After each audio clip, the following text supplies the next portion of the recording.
Και προχωρούμε στην υπαριθμό 2379. Ερώτηση της βουλευτού της Β' Αθηνών του ΣΥΡΙΖΑ, κυρίας Βασιλικής Κατριβάνου, προς τον Υπουργό Υγείας σχετικά με την υποστελέχωση του ΚΕΘΕΑ. Θα απαντήσει ο Υπουργός, ο κύριος Ξανθός. Παρακαλώ, κυρία Κατριβάνου. Ευχαριστώ, κύριε Πρόεδρε.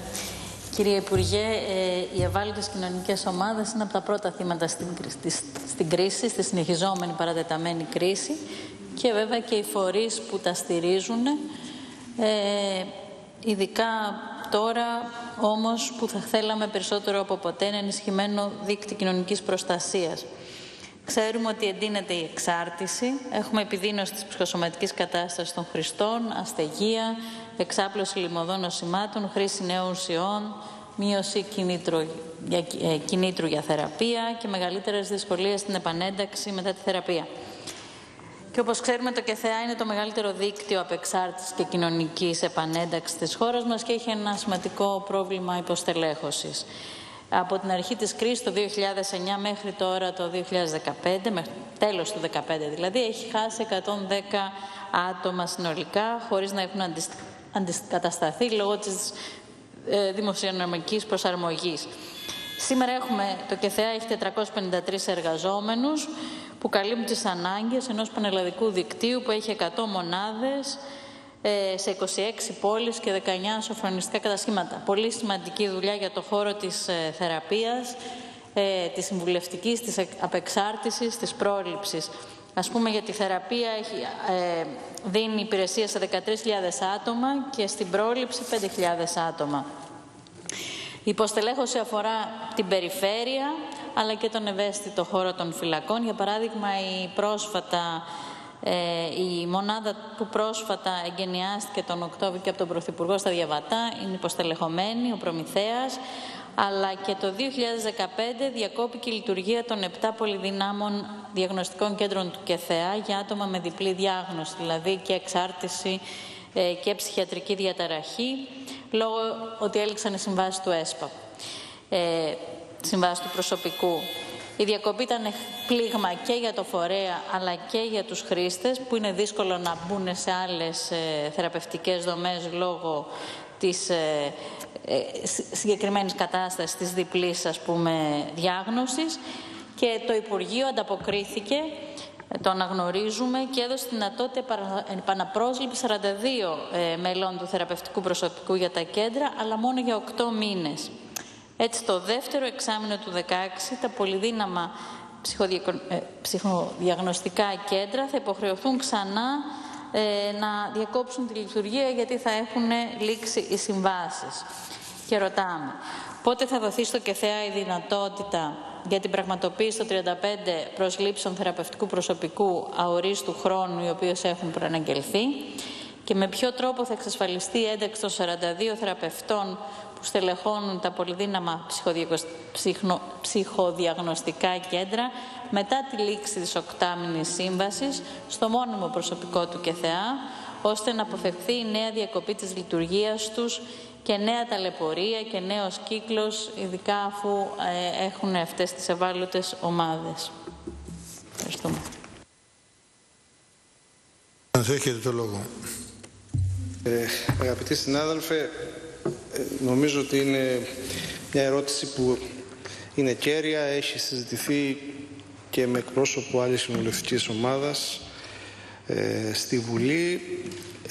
Εκφράζει μια αγωνία πραγματική και τοπικών κοινωνιών και θεραπευομένων και των οικογενειών τους για μια δομή η οποία όντως είχε πρωτοποριακό χαρακτήρα. Αυτά τα 7 ψυχοδιαγνωστικά κέντρα ήταν μια καινοτομία που έλειπε ιδιαίτερα στην επαρχία, της αντιμετώπισης ανθρώπων που είχαν συνοσηρότητα εξαρτησιακή και ψυχιατρική. Ήταν πολύ σημαντική η συνεισφορά.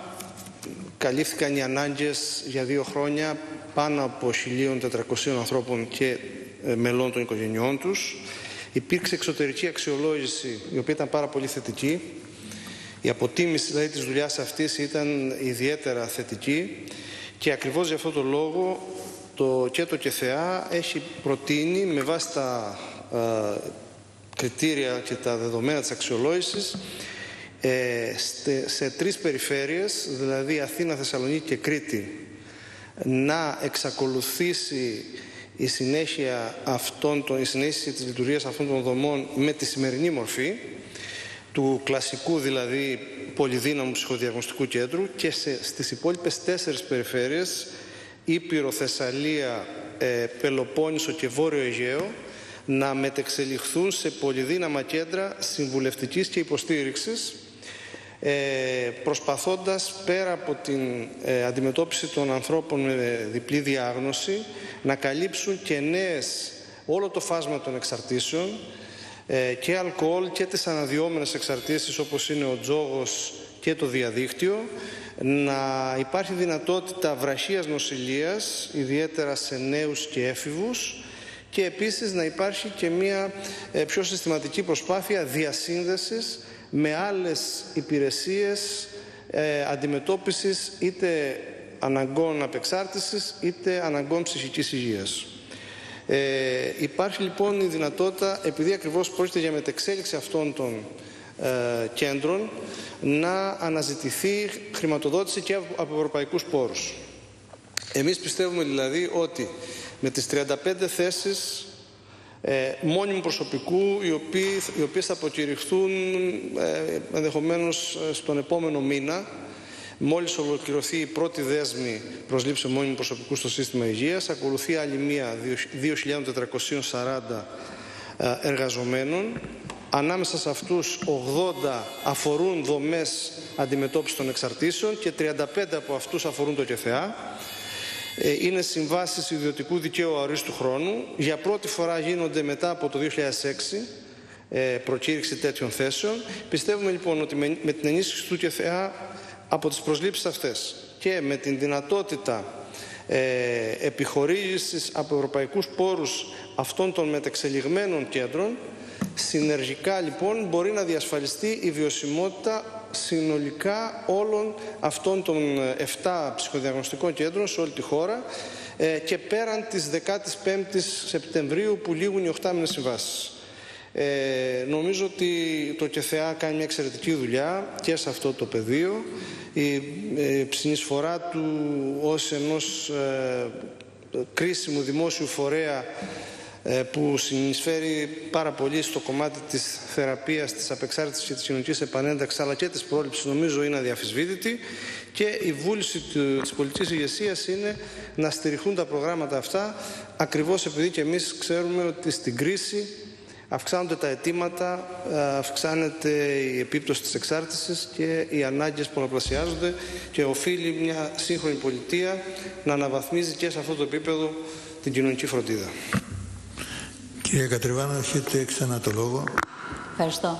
Καταρχήν χαιρόμαστε για την απάντηση ότι στον επόμενο μήνα θα έχουμε προκήρυξη για τις 35 θέσεις αορίστου χρόνου των εργαζόμενων στο ΚΕΘΕΑ. Για όλη τη στήριξη που δείχνετε, ξέρουμε τα πράγματα είναι δύσκολα, και που μας παρουσιάσατε το πρόγραμμα, το σχεδιασμό για Αθήνα, Θεσσαλονίκη, Κρήτη, αλλά και Ήπειρο, Θεσσαλία και Πελοπόννησο. Παρ' όλα αυτά αναφερθήκατε ότι ο άλλος πόρος θα είναι το ΕΣΠΑ, θα είναι δηλαδή ευρωπαϊκή πόρη. Όμως αυτό, η εμπειρία δείχνει ότι χρειάζεται χρηματοδότηση κρατική και σταθερή, γιατί οι ανάγκες είναι πάγιες και διαρκείς και δεν μπορούν να καλυφθόνται από το ΕΣΠΑ, δεν μπορούν να αποκατασταθούν από το ΕΣΠΑ, που λήγουν, που ξαναρχίζουν, που αφήνουν φορείς και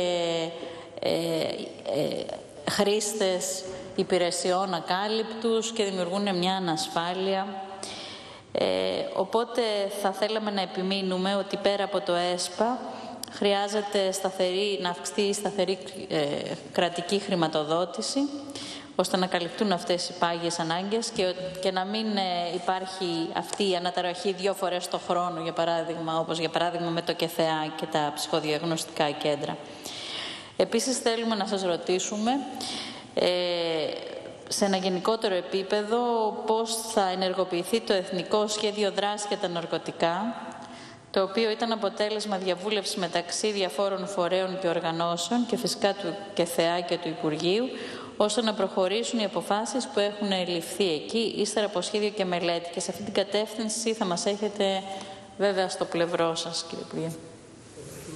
Πρωτού δώσω το λόγο στον Υπουργό, θέλω να ενημερώσω το Σώμα ότι έχουν διανεμηθεί τα πρακτικά των συνεδριάσεων της Παρασκευής 18 Δεκεμβρίου του 2015, της Τρίτης 22 Δεκεμβρίου του 2015, της Πέμπτης 7 Ιανουαρίου του 2016 και ρωτάτε το Σώμα αν τα επικυρώνει. Το Σώμα επικυρώνει και επίσης έχω ανακοινώσει το λόγο μη παρουσίας κολλήματος βουλευτή, των βουλευτών. Η επίκαιρη ερώτηση 426 του βουλευτή Ηρακλείου του Κομμουνιστικού Κόμματος Ελλάδας κ. Σιντιχάκη προς τον Υπουργό Εσωτερικών και Διοικητικής Ανασυγκρότησης σχετικά με την άμεση επαναλειτουργία του εργοστασίου ανακύκλωση του Ηράκλειο Κρήτης και την επαναπρόσληψη των εργαζομένων από την εταιρεία Waste Solution δεν θα συζητηθεί, καθώς και η παριθμό 1829 ερώτηση του βουλευτή Ηρακλείου της Δημοκρατικής Συμπαράταξης Πασόκ Δημάρχ Κυρίου και Γκέρογλου προς τον Υπουργό Εξωτερικών σχετικά με την άρχιση των περιορισμών στην έκδοση τουριστικής βίζας από τη Ρωσία δεν θα συζητηθεί. Κύριε Υπουργέ, έχετε το λόγο.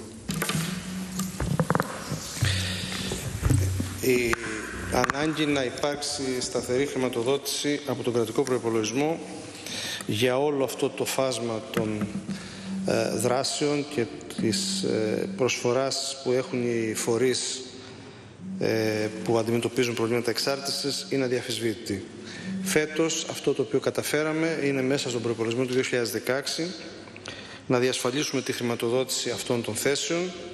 Είναι ένα σήμα που δίνει η κυβέρνηση ότι μετά από χρόνια απραξίας και σταδιακής απαξίωσης και υποβάθμισης αυτών των υπηρεσιών από την πλευρά του κράτους, γιατί φυσικά οι άνθρωποι, οι εργαζόμενοι, οι θεραπευτές συνέχισαν δίνοντας τον καλύτερο τους εαυτό να προσφέρουν αξιόπιστες υπηρεσίες, ότι αυτή λοιπόν η περίοδος συρρίκνωσης, περικοπής πόρων κλπ. Σταματά και μπαίνουμε σε μια άλλη φάση όπου δίνουμε ιδιαίτερη έμφαση και προτεραιότητα και στο κομμάτι των εξαρτήσεων και στο κομμάτι της ψυχικής υγείας και συνολικά φυσικά στην προσπάθεια να ενισχυθεί η δημόσια περίθαλψη. Γι' αυτό, επειδή όμως αυτό θα είναι μια υπόθεση μακράς πνοής, η πρόθεσή μας είναι, και αυτό έχει δηλώσει η κυβέρνηση, ότι στα πλαίσια του μεσοπρόθεσμου προγράμματος δημοσιονομικής προσαρμογής θα υπάρξει σταδιακή αύξηση του κοινωνικού προϋπολογισμού μέχρι το 2019, σε μια προσπάθεια να συγκλίνουμε με τους μέσους ευρωπαϊκούς όρους όσον αφορά τις κοινωνικές δαπάνες, που είμαστε σε πολύ μεγάλη απόκλιση, και με αυτόν τον τρόπο δημιουργούμε δημοσιονομικό χώρο για να στηριχθούν τέτοιες παρεμβάσεις και τέτοια κοινωνικά προγράμματα. Το θέμα των εξαρτήσεων και της συνέργειας των διαφόρων δομών και φορέων είναι ένα ανοιχτό ζήτημα. Κατά την άποψή μας χρειάζεται μια λειτουργική διασύνδεση πια. Κάθε πρόγραμμα και κάθε φορέας έχει μια ιστορικότητα, έχει μια συνεισφορά, έχει μια εξειδίκευση, έχει μια ιδιαίτερη επιστημονική ταυτότητα και εμπειρία. Εμείς πιστεύουμε ότι σήμερα το κρίσιμο πολιτικό αίτημα είναι ο κάθε εξαρτημένος να έχει το δικαίωμα της εξατομικευμένης φροντίδας ανάλογα με τα προβλήματα, τα ιδιαίτερα που έχει και ανάλογα με την δυνατότητα που έχει ο ίδιος να ανταποκριθεί στα προγράμματα αυτά. Άρα η προσπάθειά μας είναι όντως να υπάρξει ένα εθνικό σχέδιο. Χρειάζεται επικαιροποίηση η επεξεργασία που είχε γίνει.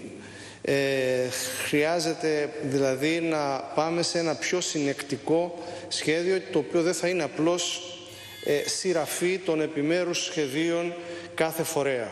Αυτή είναι η βούλησή μας. Έχουμε δημιουργήσει μια επιτροπή στο Υπουργείο Υγείας με επικεφαλής τον Γενικό Γραμματέα, όπου προσπαθούμε στην πράξη να σχεδιάσουμε από κοινού την συνύπαρξη και τη συλλειτουργία όλων των δομών και των φορέων και του ΚΕΘΕΑ και του ΟΚΑΝΑ και του 18 Άνω και των κέντρων πρόληψης και των δομών του ΨΝΙΑ και του ΨΝΙΘ, είναι νομίζω μια απέτηση σήμερα της κοινωνίας να αξιοποιήσουμε με τον καλύτερο δυνατό τρόπο και με προσπάθεια συνέργειας όλων αυτών των δράσεων, ακριβώς για να έχουμε το καλύτερο δυνατό θεραπευτικό αποτέλεσμα για τους πολίτες. Πιστεύω ότι όταν θα είμαστε έτοιμοι και να έχουμε ένα επικαιροποιημένο σχέδιο δράσης για την εξάρτηση, να έχουμε τη χαρά να το συζητήσουμε και στην Επιτροπή Κοινωνικών Υποθέσεων, για να ενημερωθούν και οι βουλευτές, η Εθνική Αντιπροσωπεία, γιατί είναι ένα σημαντικό θέμα που η κρίση έχει παροξύνει τα προβλήματά του και έχει δημιουργήσει ανάγκες που πρέπει να καλυφθούν.